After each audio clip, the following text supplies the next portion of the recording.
Hello everyone, কি খবৰ সকলোৰে আশা কৰো সকলো ভালে আছে সো পুনৰ আহিলে এটা নতুন ভিডিঅ লৈ আপোনালোকৰ মাজলৈ ষ্টাডি উইথ নীলাক্ষী অন্য এটা ভিডিঅ লৈ পুনৰবাৰ আপোনালোকক স্বাগতম জনালো নমস্কাৰ ছাত্ৰ-ছাত্ৰীসকল সো আজি আমি বস্তু আৰু পদাৰ্থ এই পাঠটোৰ প্ৰশ্ন উত্তৰখিনি আলোচনা কৰিম সো প্ৰথম বস্তু আৰু পদাৰ্থ মানে কি হয় মই তোমালোকক কওঁ বস্তু মানে হৈছে আমি আমাৰ চাৰিওফালে যিমানবোৰ দেখি থাকো সব বস্তুৱে হয় যেনে চকীখনো বস্তু টেবুলখনো বস্তু বিছনাখনো বস্তু যিমানবোৰ আমি যি দেখি আছো তোমালোকৰ ঘৰত থকা যিমানবোৰ যি আছে মানে সকলোবোৰ বস্তুৱে হয় কিন্তু সেই বস্তুবোৰ যিহৰ দ্বাৰা তৈয়াৰী সেইবোৰক কি বুলি কোৱা হয় পদাৰ্থ বুলি কোৱা হয় যেনে ধৰা বিছনাখন তে বিছনাখন আমি কিহৰ দ্বাৰা বনাও কাঠ হয় নহয় কাঠৰ দ্বাৰা বনাও বা মানে কাঠটো কৰ পৰা আহে গছৰ পৰা আহে সো গছটো কি হ'ব পদাৰ্থ বুজি পাইছা ঠিক তেনেকে চকী মেজ এবোৰ আমি কৰ দ্বাৰা বনাও কাঠৰ দ্বাৰা বনাও কাঠ এটা কাঠ কৰ পৰা আহে গছৰ পৰা উদ্ভিদৰ পৰা পাও আমি গতিকে পদাৰ্থটো কি হ'ব উদ্ভিদজোপা হ'ব বুজি পালা ঠিক তেনেকে কটাৰীখন বা কুৰখন এবোৰ কিহৰ দ্বাৰা বনাও আমি লুৰ দ্বাৰা বনাও গতিকে লুটো কি হ'ব পদাৰ্থ যেতিয়া আমি প্ৰশ্ন উত্তৰখিনি আলোচনা কৰিম তোমালোকে বুজি পাবা সো প্ৰাকৃতিক বস্তু কাক বোলে কেইটামান উদাহৰণ দিয়া প্ৰাকৃতিক প্ৰশ্নটোতে উত্তৰটো আছে প্ৰাকৃতি বুলি ক'লে প্ৰকৃতি বুজায় তাৰ মানে আমি আমাৰ চাৰিওফালে যিমানবোৰ গছ-গছনি দেখি আছো বায়ু পানী মাটি এই সকলোবোৰকে কি বুলি কোৱা হয় মানে প্ৰাকৃতিক বুলি কোৱা হয় প্ৰকৃতি বুলি কোৱা হয় সো প্ৰাকৃতিক বস্তু মানে কি আমাৰ চাৰিওফালে স্বাভাৱিকতে প্ৰকৃতিত থকা বা নিজে নিজে হোৱা বস্তুবোৰকে প্ৰাকৃতিক বস্তু বোলে বুজি পাইছা প্ৰশ্নটোৰ উত্তৰটো যিবোৰ বস্তু ধৰা মানুহে সৃষ্টি কৰিব নালাগে নিজে নিজে প্ৰকৃতিত হৈ গৈছে যেনে ধৰা নদীখন জানো মানুহে খানি নদীখন বনাইছে জানো নাই বনোৱা কিন্তু ঘৰ এটা জানো নিজে নিজে হৈ যায় নহয় গতিকে ঘৰটো হৈছে মানুহে সজা কিন্তু নদীখন কি হ'ব প্ৰকৃতিৰ দ্বাৰা হোৱা ঠিক তেনেকে মাটিটো মানুহে নবনায় মাটিটো নিজে নিজে হৈ যায় গতিকে মাটি কি হ'ব প্ৰকৃতিৰ দ্বাৰা হোৱা ঠিক তেনেকে পানী গছ-গছনি শিল এবোৰ হৈছে মাটিৰ পৰা মানে এবোৰ হৈছে প্ৰকৃতিৰ পৰা হোৱা বস্তু প্ৰকৃতি নিজে নিজে হয় এবোৰ বস্তু গতিকে এবোৰক কি বুলি কোৱা হ'ব প্ৰাকৃতিক বস্তু বুলি কোৱা হয় প্ৰাকৃতিক বস্তু বুলি কোৱা হ'ব নেক্সট 2 নম্বৰ কোৱেশ্চনটো কি আছে চোৱা তলত দিয়া বস্তুবোৰ মানুহে সজা আৰু প্ৰাকৃতিক দুটা ভাগত ভগোৱা মই অলপ আগত কৈ দিছিলো যে মানুহে সজা বুলি ক'লে আমি মানুহে নিজে সাজিব লাগিব সেই বস্তুটো সেইবোৰ মানুহে সজা হয় আৰু প্ৰাকৃতিক বুলি ক'লে সেই বস্তুবোৰ অলৰেডি পৃথিৱীত থাকে তাক কোনেও সৃষ্টি কৰিব নালাগে যেনে পাহাৰ পৰ্বত নদী গছ-গছনি মাটি পানী এবোৰ সব প্ৰকৃতিত নিজে নিজে হোৱা গতিকে আমাক হেতুৰে উদাহৰণ দিব দিছে সো মই দুটা ভাগ কৰি লৈছো এটা লিখিছো মানুহে সজা আৰু এফালে লিখিছো প্ৰাকৃতিক বস্তু এতিয়া যিখিনি বস্তু দি থোৱা আছে মই সেইখিনি নামটো লিখি দিয়া নাই সেইখিনি মই লিখি দিয়া নাই ডাইৰেক্ট মই ভাগ কৰি লিখিয়ে দিছো সো মানুহে সজাত কি পৰিছে চোৱা কুৰখন আমি দেখিছো তোমালোকে দেখিছা কুৰ ঘৰত কাম কৰোতে দেউতাহঁতে ব্যৱহাৰ কৰে চাগে সো কুৰ হ'ব মানুহে সজা ঘৰ এতিয়া ঘৰ অবভিয়াছলি মানুহে সজাই হয় কাৰণ ঘৰটোতো নিজে নিজে কেতিয়াও হৈ নাযায় প্ৰকৃতিত হয় নহয় ঠিক তেনেকে বাকচ চিনি পাইছা কিতাপ তোমালোকে যিখন কিতাপ পঢ়ি আছা সেই কিতাপবোৰো কি হয় মানুহে সজা হয় কিতাপখনটো পৃথিৱীত নিজে নিজে হৈ নাযায় তে কিতাপৰ যিবিলাক কাগজবোৰ কৰ পৰা হয় গছৰ পৰা হয় উদ্ভিদৰ পৰা বাঁহ গছৰ পৰা তোমালোকে জানাই চাগে বাঁহ গছৰ পৰা কাগজ সৃষ্টি কৰে কাগজ তৈয়াৰ কৰে আকৌ সেই কাগজত ঠিক তেনেকে আখৰবোৰ প্ৰিন্ট কৰি পেলাই তোমালোকৰ কিতাপখন উলিয়াইছে গতিকে কিতাপ কি হ'ব মানুহে সজা ৰেলগাড়ী মানুহে সজা ঠিক তেনেকে প্ৰাকৃতিক বস্তু উদাহৰণবিলাকো মই লিখি দিছো কি হ'ব শিল নদী গছ চৰাই মেঘ পাহাৰ নিয়ৰ ভেকুলী গৰু মহ এবোৰ সব প্ৰাকৃতিক বস্তু এটা গৰুৱে হওক বা যিকোনো জীৱই হওক গৰু মহ যিকোনো জীৱ চৰাই যিকোনো জীৱ মানে প্ৰাকৃতিক হয় তাক কেতিয়াও মানুহে নাখাজে গম পাইছানে এতিয়া গৰু এটাৰ পৰা গৰু এটা জন্ম হয় কিন্তু মানুহে জন্ম দিয়ে নেকি মানে মানুহে নিজে সাজি পেলাই গৰু এটা বনাই দিয়ে নেকি কেতিয়াও এতিয়া মাটিৰে যদি আমি গৰু এটা বনাও সি আকাৰটোহে ল'ব গৰুটোৰ কিন্তু জীৱটো পাব জানো কেতিয়াও নাপায় সো এইবোৰ কি হয় প্ৰাকৃতিক বস্তু হয় 3 নম্বৰ কোৱেশ্চনটো চোৱা কি আছে পদাৰ্থ কি অৱস্থাত পোৱা যায় সো উত্তৰ লিখিছো পদাৰ্থ তিনিটা অৱস্থাত পোৱা যায় প্ৰথমটো হৈছে কঠিন বা গোটা 2 নম্বৰটো হৈছে জুলীয়া বা তৰল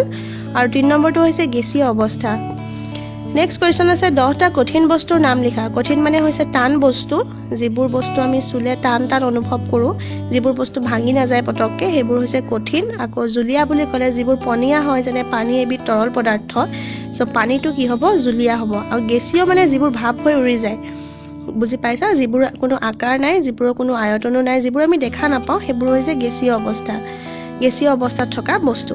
সো এতিয়া আমাক কঠিন বস্তুৰ উদাহৰণ লিখিব দিছে সো প্ৰথমে মই লিখি লৈছো কঠিন বস্তুৰ উদাহৰণ 10টা মই লিখিছো কাঠ বাঁহ শিল লু মাটি বাকচ কাঁচ ইটা চকী মেজ নেক্সট কোৱেশ্চনটো চোৱা 5টা জুলীয়া বস্তুৰ নাম লিখা সো জুলীয়া বস্তুৰ উদাহৰণ লিখিছো পানী গাখীৰ মিঠাতেল কেৰাচিন পেট্ৰল তোমালোকে আৰু বেলেগ বেলেগ লিখিব পাৰা ডিজেল লিখিব পাৰা যিকোনো তোমালোকে লিখিব পাৰা জুলীয়া বস্তু নেক্সট কোৱেশ্চন চোৱা নেক্সট কোৱেশ্চন আছে কঠিন আৰু গেছীয় বস্তুৰ মাজত থকা পাৰ্থক্যবোৰ কি কি এতিয়া মই লিখি দিছো চোৱা কঠিন আৰু গেছীয় বস্তুৰ মাজত থকা পাৰ্থক্য হ'ল সদায় মনত ৰাখিবা যেতিয়া পাৰ্থক্য লিখিব দিয়ে সদায় ধুনীয়াকৈ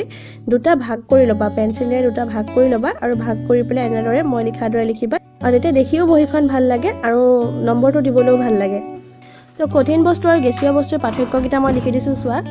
কঠিন বস্তু লিখিছো এই বস্তুবোৰ কঠিন হয় আৰু গেছীয় বস্তুত লিখিছো এই বস্তুবোৰ কঠিন নহয় নেক্সট লিখিছো এইবোৰ বস্তুৰ নিজা আকাৰ আছে কিন্তু গেছীয় বস্তুবোৰৰ নিজা আকাৰ নাই আকাৰ লিখিব পাৰা বা আকৃতিও লিখিব পাৰা ঠিক তেনেকৈ কঠিন বস্তুবোৰৰ কি আছে আয়তন আছে কিন্তু গেছীয় বস্তুবোৰৰ আয়তন নাই আকৌ কঠিন বস্তুৰ উদাহৰণ কেইটামানো মই লিখি দিছো কাঠ বাঁহ লু আদি আৰু গেছীয় বস্তুৰ উদাহৰণ বায়ু ভাপ আদি নেক্সট 7 নম্বৰ কোৱেশ্চনটো চোৱা কি কৈছে খালি ঠাই পূৰ কৰা কঠিন বস্তুৰ নিজা ডেছ আৰু ডেছ আছে কি হ'ব আকৃতি আৰু আয়তন আছে নেক্সট কোৱেশ্চন আছে জুলীয়া বস্তুৰ নিজা আকৃতি ডেছ আৰু ডেছ আছে এটা আকৃতি নাই কিন্তু আয়তন আছে এটা চোৱা কঠিন বস্তু বুলি ক'লে আমি দেখা পাই থাকো চকীখনৰ আকৃতিও আছে আৰু আয়তন মানে হি কিমান আহল বহল হেতু বুজাইছে আৰু জুলীয়া বস্তুটোৰ কি হ'ব আকৃতি নাই এতিয়া পানীৰ জানো কিবা আকাৰ আছে জানো কিন্তু আকাৰটো নাই কিন্তু আয়তন মানে কি হি কিমানখিনি ঠাই আগুৰি আছে সেই বস্তুটোৱে কিমানখিনি ঠাই আগুৰি আছে তাৰ আহল বহলটো হেতু বুজায় কিন্তু জুলীয়া বস্তুৰ কি হ'ব আয়তন আছে এতিয়া তুমি যদি এচামুচ পানী লোৱা সো পানীখিনি কিহৰ আকাৰ ল'ব চামুচখনৰ আকাৰ ল'ব কিন্তু অবভিয়াছলি পানীখিনি থবৰ কাৰণে কিবা নহয় কিবাটো আকাৰ থাকিবই লাগিব কিবা এটা পাত্ৰ থাকিবই লাগিব হয় নহয় পানীখিনি ল'ব কাৰণে পানীয়ে হওক বা তেলেই হওক বা যিকোনো জুলীয়া বস্তু হওক তোমাৰ হাতত কিবা এটা পাত্ৰ থাকিব লাগিব দ্যাট মিন্স তাৰ আয়তন আছে কিন্তু তাৰ আকৃতি নাই আমি যিটো পাত্ৰতে ৰাখিম সি তাৰে আকাৰ লয়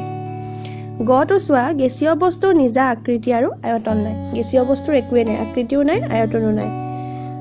তাপ পালে বৰফ ডেছলৈ সলনি হয় কি হ'ব তাপ পালে বৰফ পানীলৈ সলনি হয় পানীৰ ভাপ ঠাণ্ডা কৰিলে ডেছ হয় পানীৰ ভাপ ঠাণ্ডা কৰিলে কি হয় পানী হয় অৰ্থাৎ পানীলৈ সলনি হয় 8 নম্বৰ কোৱেশ্চনটো কি কৈছে চোৱা তিতা কাপোৰ ৰ'দত দিলে শুকাই যায় পানীবোৰ কলৈ যায় আনসাৰটো লিখিছো তিতা কাপোৰ ৰ'দত দিলে শুকাই যায় কাৰণ কাপোৰত থকা পানী ৰ'দত তাপ পাই ভাপ হৈ বায়ুৰ লগত মিলি যায় বুজি পাইছা আৰু সেইবোৰ কিহলৈ ৰূপান্তৰ হয় মেঘলৈ ৰূপান্তৰ হয় আকাশত গৈ পেলাই মেঘ হয়গে 9 নম্বৰ প্ৰশ্নটো কি কৈছে চোৱা শুদ্ধ উত্তৰত শুদ্ধ চিন দিয়া কঠিন পদাৰ্থ গৰম কৰিলে জুলীয়া হয় নহয় পানীৰ ভাপে ঠাই আগুৰে নাগুৰে এবিধ বস্তুত ভিন ভিন পদাৰ্থ থাকিব পাৰে নোৱাৰে থাকিব পাৰে তোমালোকে পাঠটো পঢ়িলে গম পাবা কিছুমান বস্তু আমি এটা পদাৰ্থ দিয়ে গঢ়িব পাৰো কিন্তু কিছুমান বস্তু গঢ়িবৰ কাৰণে ভিন ভিন পদাৰ্থৰ প্ৰয়োজন হয় গতিকে এটো আনসাৰ হ'ব থাকিব পাৰে নেক্সট কোৱেশ্চনটো কি কৈছে চোৱা নেক্সট কি আছে চোৱা ধোঁৱাৰ নিৰ্দিষ্ট আয়তন আছে নাই এটো নাই হ'ব কাৰণ গেছীয় বস্তুৰ কোনো আয়তন নাথাকে কেৰাচিন কুঁৱলী এবিধ গেছীয় বস্তু এটো কেৰাচিনটো কেতিয়াও নহয় কাৰণ কেৰাচিন হৈছে জুলীয়া বস্তু গতিকে নেক্সট কি হ'ব কুঁৱলী হ'ব কাৰণ কুঁৱলীৰ কোনো আকাৰ নাই আৰু আয়তনো নাই পদাৰ্থ এটা অৱস্থাৰ পৰা অন্য এটা অৱস্থালৈ পৰিৱৰ্তন হোৱাৰ তিনিটা উদাহৰণ দিয়া এটা কিছুমান পদাৰ্থ কি হয় যেনে ধৰা সোণ ৰূপ তাম এইবোৰ তাপ পালে গলি যায় ঠিক তেনেকে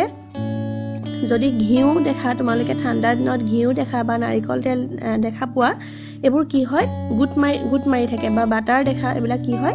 গুট মাৰি থাকে সো এই বাটাৰ হওক বা ঘিউ হওক বা নাৰিকল তেল হওক এইবোৰ যদি আমি তাপ দিওঁ অলপমান তাপ দিলে কি হৈ যায় এইবোৰ গলি যায় আকৌ গাড়ী মটৰত সবে পেট্ৰল ডিজেল ভৰোৱাটো দেখি চাই সো এই পেট্ৰল ডিজেলবোৰ গাড়ীখনৰ ভিতৰত ভৰাই গাড়ীখন কেনেকৈ চলে এটো এটা মনত প্ৰশ্ন নাহে জানো তোমালোকৰ এইবোৰ কি হয় জানানে যেতিয়া গাড়ীৰ ভিতৰত পেট্ৰল ডিজেল ভৰোৱা হয় যেতিয়া আমাৰ গাড়ীখনৰ ইঞ্জিনটো চলে তেতিয়া সেই ইঞ্জিনটোৱে তাপ দিয়ে আৰু সেই তাপত সেই পেট্ৰল আৰু ডিজেলবোৰ ভাপলৈ ৰূপান্তৰ হয় মানে